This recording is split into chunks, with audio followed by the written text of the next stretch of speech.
So yan guys, dyan lang kayo at makinig kayo sa makatang hinalintulad na daloy ng tubig na ito sa buhay ng isang tao.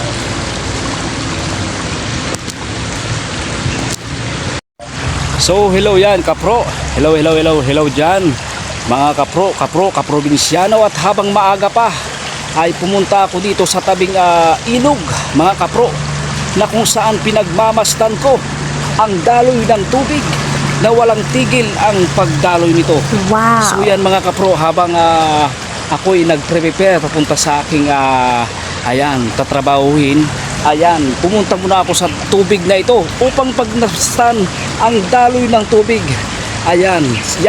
At aking simulan ang napakagandang makatang ng tubig, kung ano nga ba ito. Yes! At aking ihalintulad ito sa buhay ng isang tao.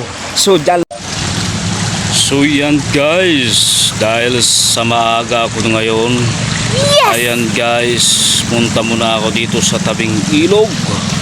Ayan, upang pagmasdan ang daloy ng tubig na kumbagay ito'y inahalintulad ko sa buhay ng tao, na walang patid, walang tigil ang daloy at pag-usad nito sa gitna ng mga hamon ng buhay.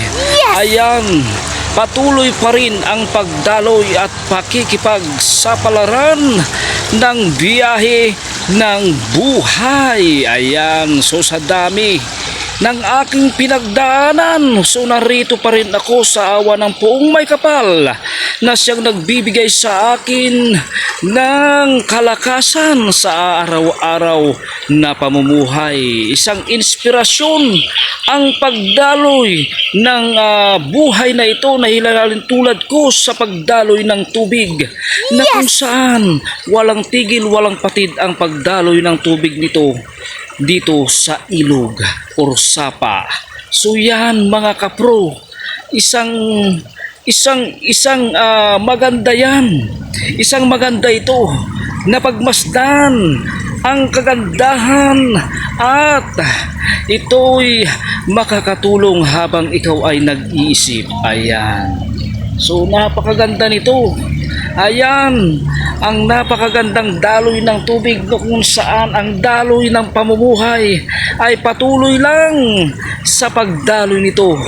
So yan mga kapro, ang napakagandang daloy ng tubig dito sa tabing ilog, na kung saan walang humpay ang pagdaloy nito.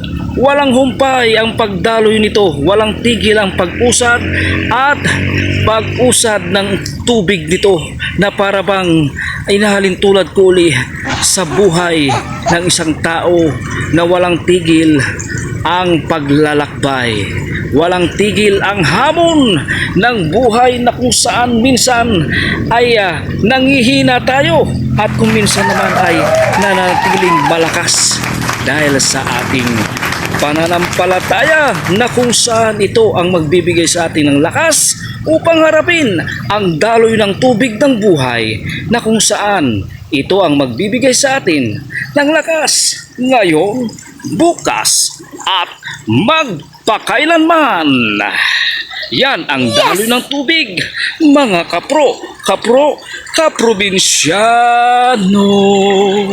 Guys, ang napakagandang makata ng daloy ng tubig na hinalintulad ko sa buhay ng isang tao, na kung saan ito'y magbibigay inspirasyon ang daloy ng tubig na ito.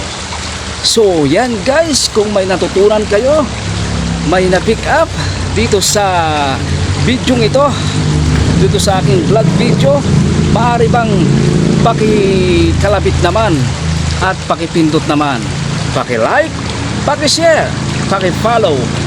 Ayan, ito po ang Probinsyano TV, mga kapro, mga